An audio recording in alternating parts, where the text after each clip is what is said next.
లో ఎప్పుడు చూడని అభివృద్ధి ఈ రోజు జరుగుతా ఉంది. మొట్టమొదటిసారిగా స్కూళ్లు మారుతా ఉన్నాయి, గ్రూపులేదో మారుతా ఉన్నాయి, హాస్పిటల్స్ మొట్టమొదటిసారిగా ప్రివెంటివ్ కేర్ అన్నది దేశానికే పరిచయం చేస్తా ఉన్నాం. పోలీస్ క్లినిక్స్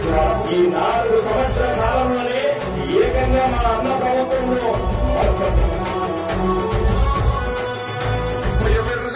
పేరుకు హడలు అసలంచబోడు ఎవడికి మెడలు ఆయన ఎదురుగా కొడుతున్నారు కొడలు వేసుకుంటారు రా తప్పక చెడలు పేదోడి కంచంల 4 మెతుకుల కోసం ప్రజా సంకల్ప యాత్ర చేసి గెలిసిన యుద్ధం పౌరుషం పక్కన పెట్టెందుల పేదల కోసం జెండలు జత కట్టడమే మీ ఎజెండో చెరుగుండల గుడి కట్టడమే జగను ఎజెండో బలిరా బలి బలిరా బలిరా పులివెందులలో పుట్టిందా పులిరా కుర్చీల కూర్చోవడమే మీ ఎజెండా కుర్చీ జనమే ఇవ్వాలన్నది జగను ఎజెండా